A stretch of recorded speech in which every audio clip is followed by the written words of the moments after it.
Welcome to the Best Living Show. I'm your host, Dr. Rachel Sweet. Breathe, eat, sleep, thrive in every aspect of your life. What does thriving actually mean? Thriving is not a word, it's an action, a way of living. And that's what the Best Living Show is all about. So get ready, step into a new narrative, and find a new way of being.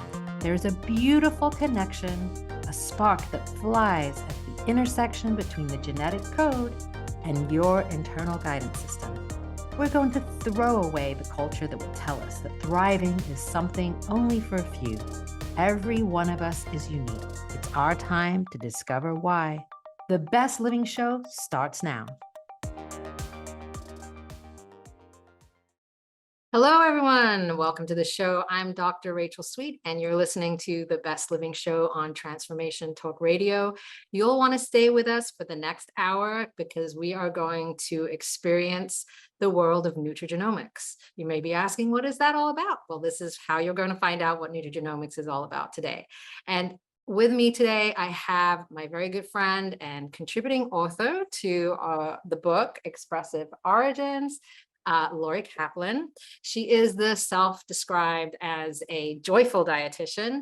Laurie works to reduce the stress around food choices. She creates a beautiful, easy foundation for living. Her goal is to really guide clients to a calm clarity through personalized nutrition and a lifestyle plan that's based on their genetics and their life goal. And her mission is really to reduce the noise in the world so that you can hear the truth of your DNA and truly thrive. And that's really what this show is all about. It's listening to the truth of your DNA and how you thrive. So let us all welcome to the show, Laurie Kaplan. How you doing, Laurie? I'm good. How are you, Rachel? Doing great. So one of the things that you have on your website is a term called Infobesity. And I thought, oh, wow, this is great, because the way that you define it on there is that there's an overwhelming amount of diet and health and lifestyle advice out there. You know, we're just constantly, like, you go on Instagram, right? And everybody has an idea of how things should be in their daily life. And all throughout the nutrition and wellness space, we have this kind of noise. And it just seems that every day there's something new and shiny, a new superfood, a new plan, a new supplement. And all of this is going to just be the panacea and going to solve all of your health concerns. And so really, what you do is cut through all of that and put people on the right path. So how do we do that? How do we deal with this infobesity? So first, I need to give credit to that word to one of my mentors, another amazing dietitian, Ashley Koff. She first said that. She may have heard it from somebody, but I need to shout out to her because she's amazing. And I love that word. It just stuck because that's really how it feels. This is massive blob of information that we should do keto, or we should be high carb or high fat or carnivore, or do this kind of workout, and that will solve our problem and bring us to the health that we seek. And it's just not, as you know, it's not necessarily true. Those plans could be fantastic for certain people, but not for everyone. Not for everyone. Yeah. And I think that's really the key thing, is that this is why, I mean, the diet and wellness industry is huge, right? Billions of dollars a year. And yet we look at the statistics, and people are, I think we have now 60% obesity. A lot of people have chronic illnesses from that, diabetes and heart disease. And so it's really, in some ways, it's not working. So, you can say, well, what if 40% of the population doing right? You can look at that and say, how can we see what they're doing?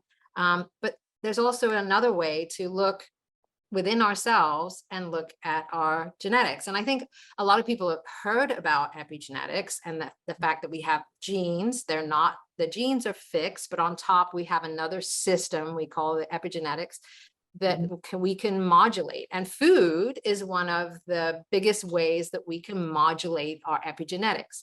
All the time we're getting information right from the environment, but we eat usually at least 2-3 times a day, sometimes more if we're snacking.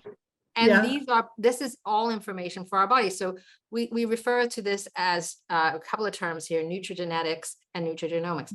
Can you explain that for the listeners? What does that mean? This might be something they've never heard of before. Yeah, so to make it really simple, I like to explain that we actually have a dimmer switch for our genes. Right. So our genes are our hardware, right?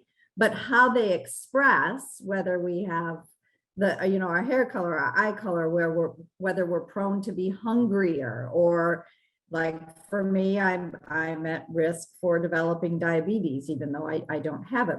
I've got the genes that want to make me that way, right? Yeah. So following a certain plan, and could turn those genes on and cause me to become diabetic. Following the plan to dim those genes down and not develop a metabolic condition such as diabetes is where, I want to guide myself and my clients. Right. Right. I mean, and as you said, that dimmer switch, we can really affect that by the food that we eat. So you talked about, obviously, insulin resistance and diabetes is one of the genetic components that you have, but you don't present it. In other words, you dim that switch down and eat the right foods to keep that information like dimmed down and not turning up. And so what happens, so try and explain to the listeners a little bit what kinds of things or foods that we could be eating that could be turning those switch on for, say, insulin resistance or diabetes. Right. So for I'll just use myself as an example because it's the easy one, because I've followed my blood sugars and can see with certain foods, even what we consider healthy, certain like whole grains, those can increase my blood sugar. So I know for me, I have to avoid that. So knowing your individual genetics and how you can show up and really honing in, knowing which is right for you, then we can really precision plan those foods for you in a daily life and make it easy. So, these are the ones that support my genetics, and these are the ones never have, but I know what, they're not they're not the best for ones. You can still, for your own mental health, still maybe have something and now and again, right? It's not going to flip that switch on, but in general, you want to keep healthy, keeping that switch off. So you said something really interesting. You mentioned whole grains. And I think when we talk about insulin resistance or diabetes, people immediately say sugar, right? But I think it's interesting that it's not just sugar that can cause these problems, these switches that we have, our genetic switches to turn, our epigenetic switches to turn on and off. Talk about that a little bit more. Yeah. So I want to back up a little bit and say, first of all, there are no good or bad foods, right? I mean, obviously there's some that are much more beneficial to us, and some that are certainly potentially harmful, inflammatory oils and things like that. But as the joyful dietitian, I try to help people incorporate all of those things as much as possible. I'm going to steer you away from the donut, but if you have one, it's not going to be the end of the world, and we're going to move forward, and it's not bad. Let's incorporate your mindset to deal with that. But getting back to your question, we are individuals. This is where you can't just say be keto, be high carb, because we just don't know yet. When you look at your genetics, then you can precision in, and not just the insulin resistance genes around diabetes, but we know there are genetics around whole grains and other things that could indicate those could be great for you and maybe not great for you. So. Yeah. So one of the things that when I first went through my own genetic profile is the macros, right? So I'm a big proponent of not getting rid of any particular macro. I feel like you have to eat some of all of everything and be in balance, right? I like to think about that. But if we're being precision, we start to look at protein, we start to look at carbohydrates, we start to look at fats. We really notice now when we look at the genetic profile that there is a macronutrient ratio for you as an individual. Yes. Yes. And for instance, take carbohydrates, there's that one, the PLIN Yeah. gene Yep. that sort of gives you, okay, let's go a little higher, let's go a little lower, ideally. And I've got the one that says, let's go a little higher. Now that's complex carbs, right? The Right. broccolis and Yeah. veggies. And when I tried to go lower, my body wasn't happy. It's Right. like, we're tired, we're grumpy, we're Right. not happy, we want to eat chocolate. Yeah. So there it is. So What you're saying here is that someone who is perhaps doing a lower carb diet, and perhaps they have the genetics for a higher carb diet, they could be experiencing this fatigue and tired and grumpiness, not realizing that they're perhaps working against their genetics in that moment. right. And it doesn't mean that they need to go eat a high carb, but let's get them in the balance where your genetics want to be, along with your activity level, your daily, your goals, which is the big one, which is what we work with in the Right. overarching. Yeah, I mean, we're complex beings, right? It's a whole complex system. I Yes. think people like to think we can hone in on one thing or another, but it really is a balance of everything, and working with that. But I know that, clients are going to sometimes come to you and they're going to say, oh, well, should I do this particular diet, or should I try that one, or should I cut this out altogether? I mean, what do you say to clients? You look at their genetics and they say, oh, I should be, doing the keto diet or something like that. Right. And I said, well, hold up, let's see what your genes say. And what do you like to eat too? Right. I mean, and I work within that. So I was just finishing up a coaching session with one of my favorite clients. And he said, yeah, I came to you to get my micros and my macros.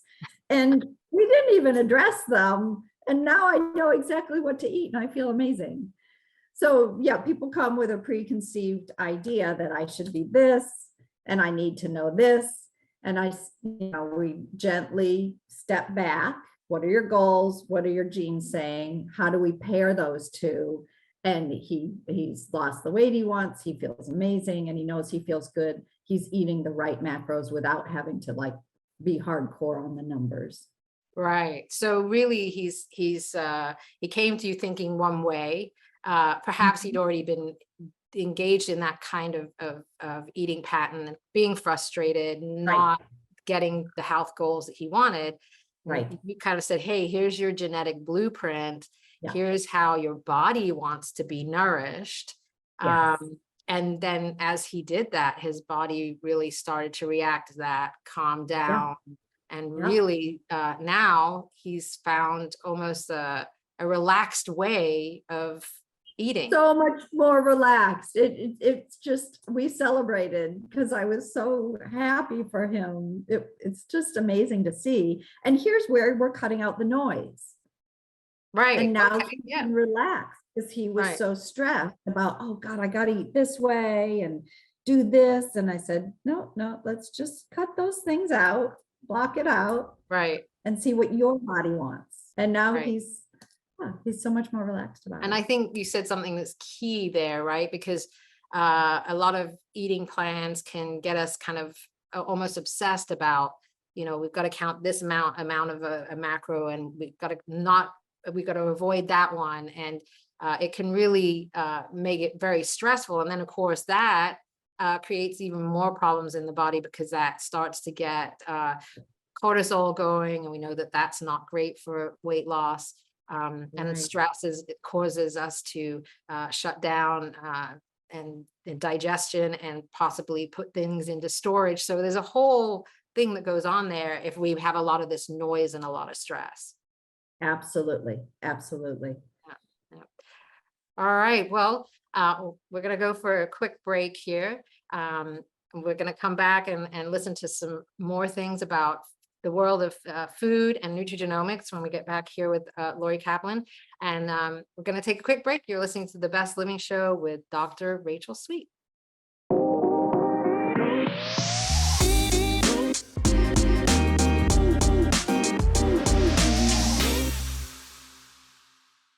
And we're back on the Best Living Show. I'm Dr. Rachel Sweet, and today I have my good friend Laurie Kaplan with me, and we are cutting through the noise around dieting, food. We're really tuning into our precision system that is our genetic blueprint. And, before we continue, Laurie, I want the listeners to know, how can they contact you if they want to know more about genetic blueprints and cutting through this noise of the diet and wellness industry? So my website is geneticallynourished.com. And then email is geneticallynourished@gmail.com. All right, great. And you're on Facebook. I know you're on Instagram, so people can find you there too. LinkedIn, Yeah, perfect, great. Places. And now we're on Amazon. Oh yeah, that's right. With the book, yes, we Yeah. are on Amazon with the book. Laurie has a chapter in here. It was really about her story and finding clarity with the genetics, but also there's a couple of clients in here that you talk about. And one of the clients, she came to you just like we were talking about before, and she said, hey, I want to lose a few pounds. Do you think I should do keto? Right. I think she asked about that. Yeah. And, Yes. and I don't know if she'd been dieting before and had like some success or not some success with dieting. Did she she was generally very healthy. She'd gone through an extreme trauma. She lost her husband. That's right. And was really, really knocked off any sort of bearing. And so her sleep was terrible. And Right. I saw that right away. So we really, for the first 6 weeks or so, we just worked on sleep, getting her sleep better. And as Right. soon as that happened, she didn't crave the sugar foods anymore, right? Because our sleep is poor. We've got those hunger hormones that are all out of whack, out of balance, the cortisol, the stress. Once she did that, she lost some weight. And then when she was feeling better, we started to work through a meal plan for her. But at one point she said, aren't you going to put me on a diet? And I said, this is not a diet. You're right. So that's the crazy thing, right? foundation. Because that's the crazy thing, right? So clients, you're a dietitian, clients are coming to you, so they think, hey, she's going to put me on a diet. But so why is that? Why is it that, in this case with epigenetics, you were able to look at her blueprint and say, well, we're not going to start there. We're going to start somewhere else. And why is it then that, people immediately go to food as the solution rather than to other things? What do you think that is? It's the soothing. It calms us down. It works with our stress hormones, our neurotransmitters, and she had some that were asking for, I wouldn't say addictive tendencies, but they were asking for something. Give me something to make me feel better. Mhm. And food is the easy one, right? I mean, a Right. lot of us go to other things. She didn't have an addictive personality, but she was hurting. She was in pain, deep pain. And that poor sleep exacerbated the stress from the pain. And so once we got her to rest better, as we know, during sleep, our brain resets and washes itself with the lymphatic system, right? Our liver gets to do a better detox job Mhm. while we get good sleep. So she just felt better. Right. The trauma didn't go away, but her reaction to it was less than it Right. had been through the So, good sleep.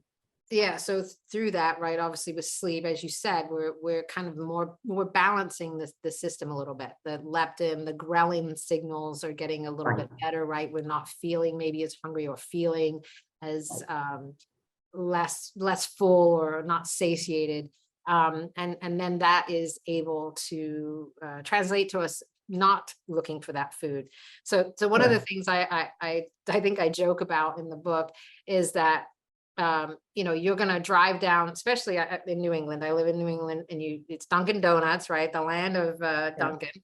And you drive down the road and you just see lines and lines at every Dunkin' Donuts.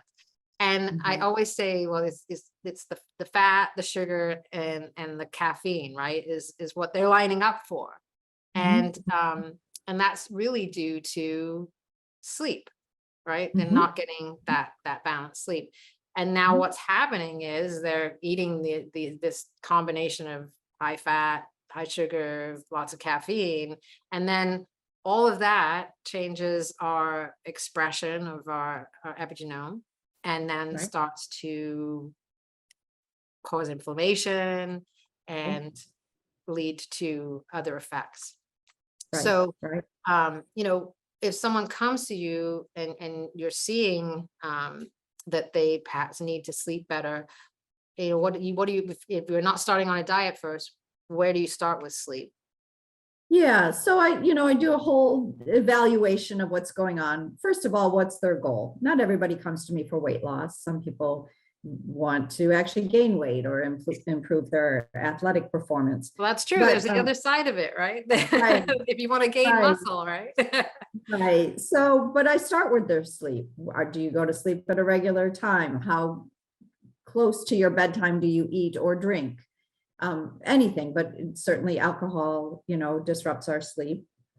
So, and again, I'm not saying don't drink, but if you do, let's maybe scoot it back earlier in the day if you're not ready to let go of that. So, are you waking up at night? Do you keep regular hours, your sleep hours? So we look at all of that, and I don't all of a sudden change all of it. What's the low hanging fruit? Can we Right. take out a Coke and get to bed 15 minutes earlier, perhaps? So it's the micro changes, and that's where being an accountability partner, where I'm walking with you, can really be supportive for those changes to be lasting. Right. And, so as we, improve the sleep, so like with your client, she had improved her sleep. You said you put her on an eating plan, but I think in the book you talked about how she kind of already started to drop the weight that she was looking to drop. Like, I mean, Yes. it sounds like incredible that changing your sleep could do that, but what is it that's driving that? So, well, she's just feeling better. She's Mhm. not as stressed because she's better rested. And so she's able to make a better choice, and she's not as hungry. She Right. doesn't want the pastries and the sweet things that just keep that cycle going and going. Right. So once I saw that she was better rested, I did a really gentle soup. I don't even want to call it a cleanse. She did a week of really yummy soups, like beet soups and leek soups, and easy things to make that were really delicious and nourishing, and did help her release a little bit more weight. And after that, we just put her on food that was appropriate for her genetics. Right. She was a little bit higher fat. Her genes wanted a little higher fat, a little lower carb, but nothing extreme. So lots of Right. olive oil. Right, olive oil. Yeah, yeah. Yeah. You mentioned earlier about seed oils, and I wanted to talk a little bit about that because I think one of the key drivers in a lot of the can probably continuing to hold on to weight as well as putting on weight is inflammation, right? The body starts to get inflamed, things get out of balance, things don't signal correctly. Right. And so there are some foods that are very pro-inflammatory like that. So what are the things that we should steer a little bit clear off? Yeah, well, the big one, again, the low hanging fruit that we were aware of are the seed oils: sunflower, safflower, canola, corn, the ones that many of us use, not even thinking that it's an issue. And they sit there in plastic, they degrade. And then as we eat them, can be unstable and create issues within our cells that can lead to the inflammation. Right. So, restaurants use them a lot, which can be really frustrating, even really amazing restaurants. And again, I'm not saying don't go there, but if you Right. go there, let's avoid them at home Right. Right. and stick to avocado and olive oil, the Right. good ones. Yeah, the beneficial oils, and really olive oil, like if we look at some of the research, right, it's great for our body. It really starts to turn on our epigenetics, and Yes. really I know another author in the book really talks about olive oil and how she used it like 2 or 3 tablespoons a day, or maybe more, as almost like a way to help with inflammation and weight loss. Actually, I think getting rid of kind of like that puffy feeling. Yeah. Actually, Dr. Mark Houston, a cardiologist, recommends up to 5 tablespoons a day. Oh, wow. Okay. I mean, what Especially does for he, what does he say is helping with that 5 tablespoons a day? to reduce the inflammation, Mm. specifically in the cardiovascular system. In the cardiovascular system. Mhm, Okay, mhm. great. Yeah, I mean, I think that it's one of the important things that, as we talked about earlier, is look, you got to enjoy your life. You've got to go out, right, and Right. spend time with family. They may not always understand what we understand, right, or what we're coming to understand if a client's coming to you to look for a genetic blueprint. And like I said, for your mental health, you've got to have a plan that works for you. But there are definitely foods that are obviously better, and those are the ones you want to keep at home, and Mhm. keep probably 80 to 85% of the time we want to be eating those clean Right. pro foods for our bodies, right? The anti-inflammatory foods, and Yeah. good fiber obviously is great for weight loss as well. Mhm, So that's mhm. one of the things that, if we're cutting out too many carbohydrates, right, we might get low on fiber. Right, right. And that's important for digestion, but not just digestion. It actually helps the good bugs in our gut Right. because they feed on it. And Right. And the yeah, gut health. yeah. So, uh, really then, we've looking at the genetic blueprint. Can we learn more about, yes, we can learn more about food and how things work. And we talked about sleep. What about supplementation? Can we learn a little bit about that too? That's where, yeah, it's beautiful because it can show you which ones and which forms are going to be best for your body and which ones to avoid. So it takes a lot of the guesswork. It can actually reduce how many you may need to take or feel you need to take. And then that form, particularly for like folate, is so important because some of us can handle a certain form of folate and some of us just can't. And that could be potentially harmful. All right. Well, we're going to talk more about supplements when we come back, because like you said, it seems like there's a new one or a new superfood out all the Yes. time. Yes. And so when we get back, we're going to talk about that and talk about some different ways that we can tune into our epigenetics. So you're listening to the Best Living Show. I'm Dr. Rachel Sweet. And when we'll come back, we're going to talk more about nutrigenomics.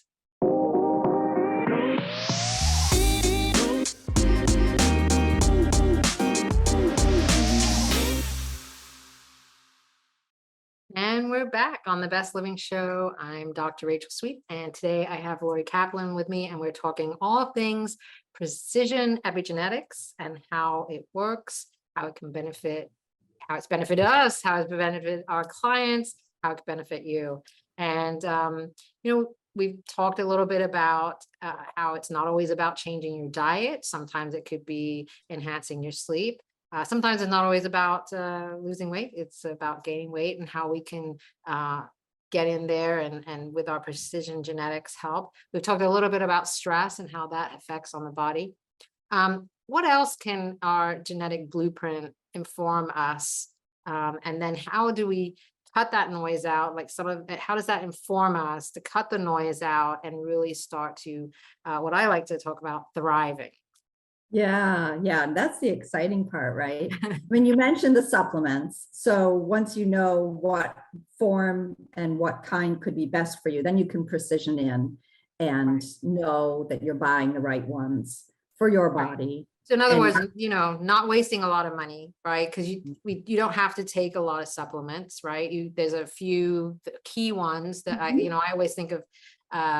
The vitamin D, right, is super important for our body. right, Magnesium, right. a good multivitamin. Sometimes, depending on your genetics, an omega might be good for you, good Mhm, mhm, cardiovascular, but that all depends for your genetics.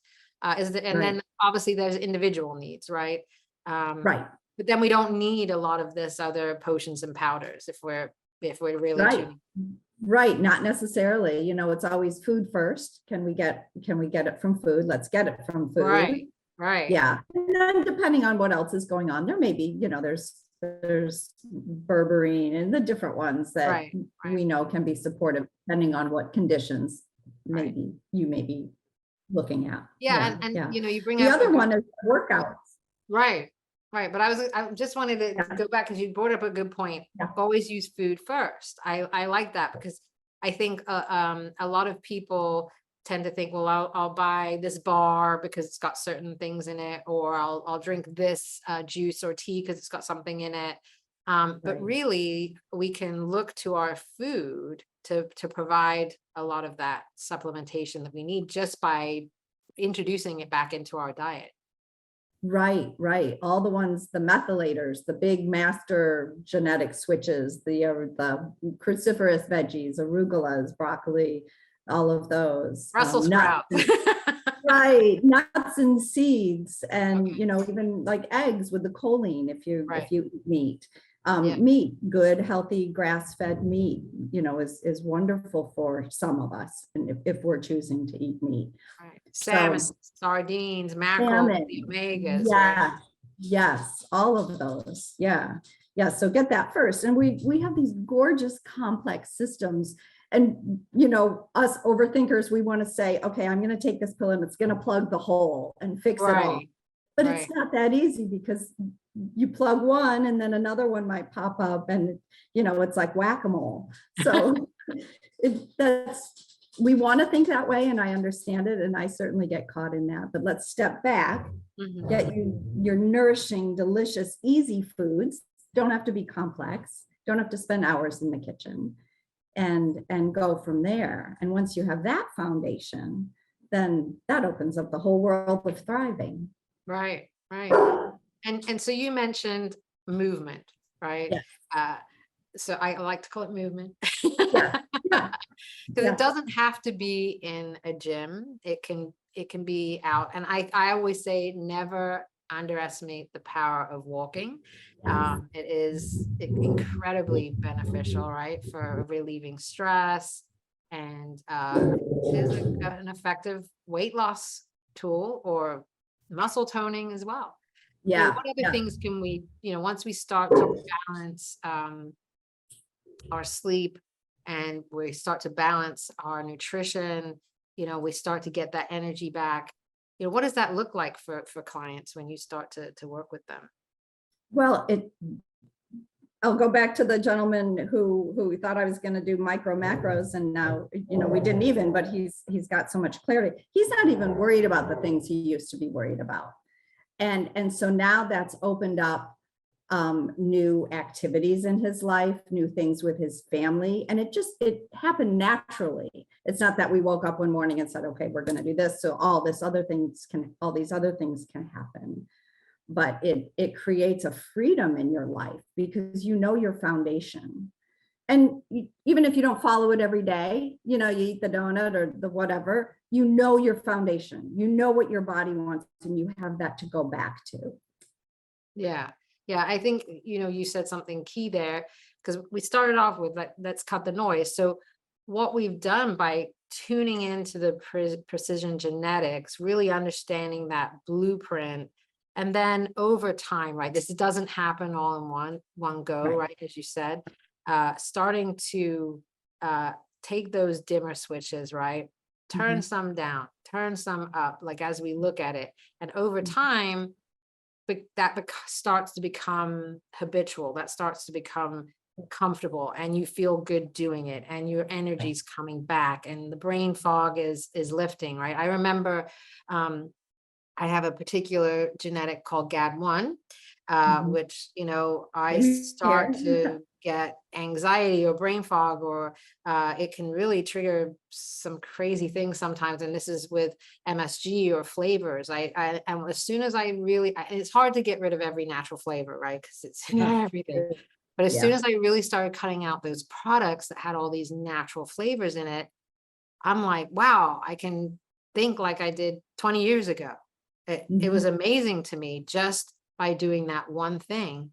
And as you said, it really now, because my mind is clear, right? I can think better, I can remember better, I don't Mhm. feel so stressed. Mhm. And then it gives you that freedom to then be able to go out and try something new, or because you have that mental clarity now. Right, right. Yeah. What are the big things? What are the big hairy goals that you might want to achieve, or the crazy things you might want to try, whatever that looks like for you. And yeah, once you have the foundation of you, it opens up that world. It creates like a kind of a safety, a place of safety. At least Yeah, it does. I know when I've worked with clients before, and I said, like, I've always liked to elicit feedback, because I want to make sure that I'm working with them, right? As you said, I'm walking beside them, and Right. really understanding where they are in their process. But when I've presented the genetic blueprint and said, here's what we can start to work on, there is that sense of relief, right? There's oh, Yes. wow, I have a map now. I have a Yeah, direction, and I right. don't have to listen to any of the other extraneous stuff anymore, Right. right? And Right. there's almost like when I remember clearly one of my clients saying that, and it was almost like there was a sense of relief in her, like, oh, I finally have Mhm. that direction that I can go in. Do you find that with clients, that they get that real sense of relief? Absolutely. Absolutely. And some of them come with, a little bit of fear, like, what am I going to find out? And I said, this gives you the power. It gives us the power. Absolutely. And it's not a medical diagnosis, not Right. diagnosing Right. anything. What we're talking about is lifestyle here. It Correct. really is Right. lifestyle. Right. Yeah. Right. So, but it gives you the power to say, oh, I can make this change easy and then feel better in this way. So, Yeah. Yeah. yeah. Yeah. Excellent. So we're going to take another quick break here, but I know, like, for you, you said that you have this hairy, audacious goal that you are Yeah. training for. And I want to talk about that when we come back. Yeah. I also Yeah. want to talk about some of the things that you're doing. I know you run retreats. You've got so many new things that you're starting. So Yeah. listeners, you'll want to stay tuned, because you're going to want to hear all about this. So we'll take a quick break, and we'll be back in a minute.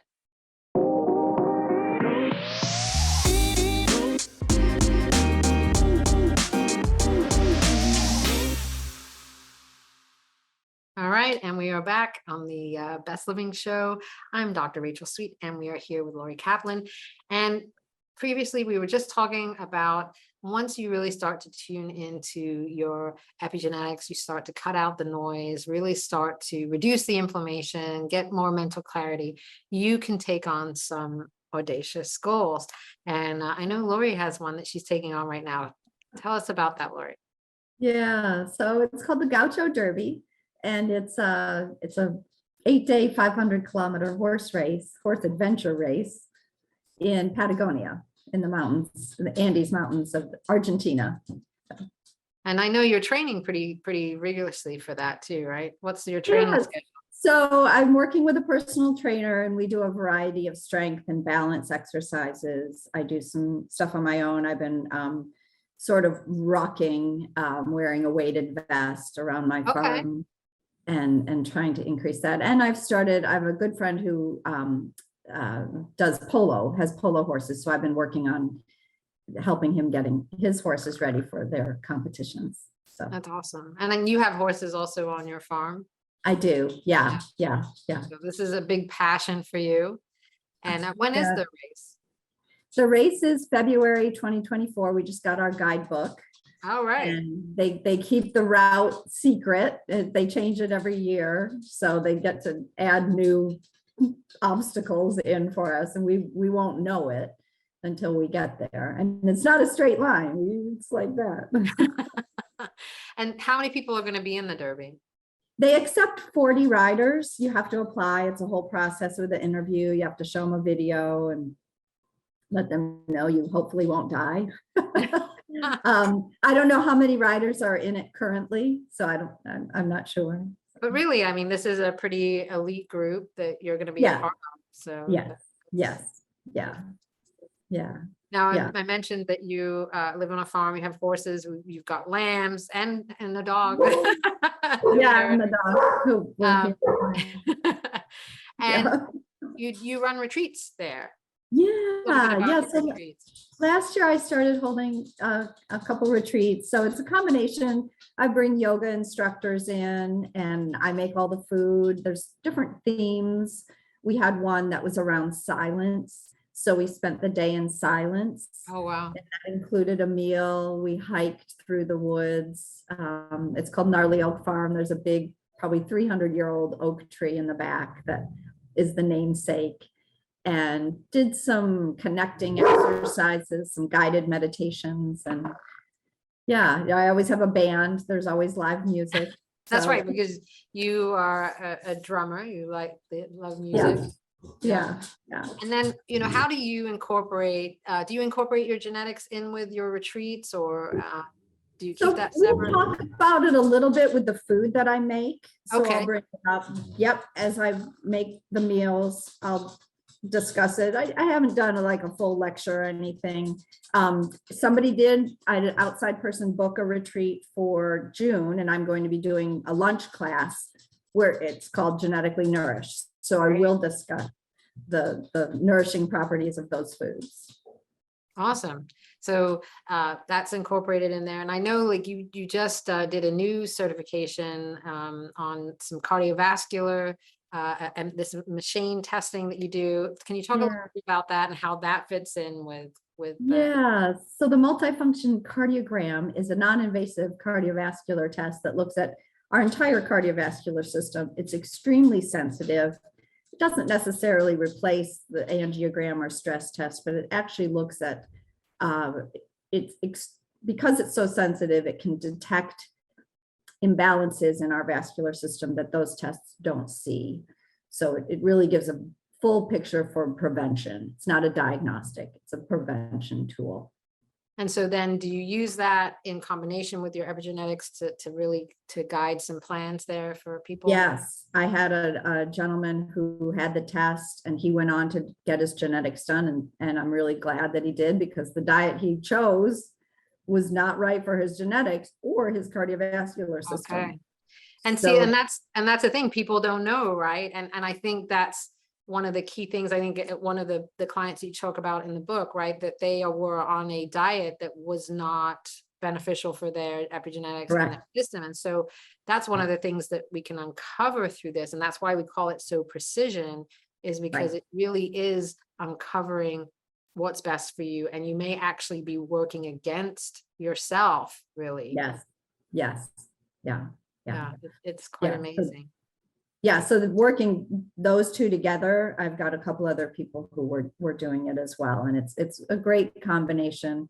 I found out that I was at cardiovascular risk, and by doing this test, I thought, oh, well, if I am, then a lot of other people are, as we know. It's the number one killer. It's the number one killer, right? It is so important to understand how we can, and we all know that this is a lifestyle issue, right? It doesn't need to be. It doesn't. We don't need Dr. to. P.R.T, I think in his new book, he said it should be number 10 killer. Right. And yet it's number one because people don't know. And that's, part of the reason that we did the book, right? We wanted to get that out to people so they could start to understand what epigenetics and genetics is, that they could really hone in on that. That they could really start to work with their system, and hopefully we can start to make an impact and reduce some of these lifestyle diseases that are out there. So you don't get taken out too early, so you can go you want to enjoy your life, do more derbies and climb Mount Everest and all of those things that we want to do. So before we wrap up, I want to make sure that people know how to contact you if they're interested in coming to one of your retreats, testing their cardiac, their epigenetics. How do they reach you, Laurie? Yeah. So my website is geneticallynourished.com, and there is a booking link on there, or you can reach out. And then geneticallynourished@gmail.com. And then is- anybody listening, there's a discount code, right? Yeah, so use GN20 and you'll get 20% off any of the coaching programs that you choose.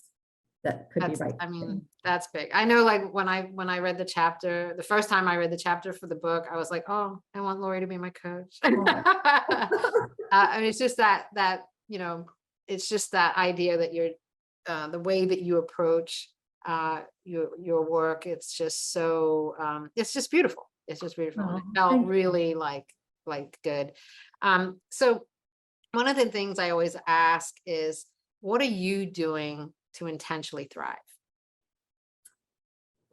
Yeah, so along with eating the things that I know are best for me on most days, lots of olive oil, macadamia nuts, the right carbs and proteins, I'm making sure that I do the things that I absolutely love, because they help me come to my work of service at a higher level. So I make sure I play my drums. I'm playing later tonight with my group. My dog is barking. I work on my farm. That to me doesn't feel like work, even though it's physical. Right.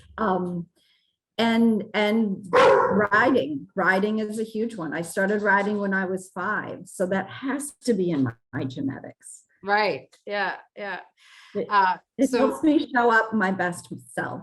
show up your best. So really, then you're saying if other people want to intentionally thrive, we've got to cut the noise, like balance our system, and then really do the things that we love, right? Look for what really lights us up, Right. and really start to open up to the possibilities and discover what's out there for us. Right. We're here a short time, so might as well make the most of it. It's been wonderful to have you on the show today. Laurie's, we've known each other for a couple of years now, and it's been like great. We like I said, we've been in the book together, we've gone to conferences together, and it's always such a pleasure to talk with you. And I'm so glad that I was able to have you on the show. Yeah, thank you so much. Yeah, thanks. Yeah, lovely to have you. All right, everybody, thank you so much for tuning in to the Best Living Show. I'm Dr. Rachel Sweet, and we will be back in a couple of weeks for more fantastic information about epigenetics and your wellness. Thanks for listening to the Best Living Show. I'm your host, Dr. Rachel Sweet. Breathe, eat, sleep, thrive in every aspect of your life on transformationtalkradio.com. Tune in Thursdays at 6 p.m. to continue your new narrative and step into a new way of being. We are not what people have told us we are. We are so much more than that. I'm going to help you thrive and get the answers you desire, not only in the external world, but on the inside. For more information, go to drrachelsweet.com. That's drrachelsweet.com.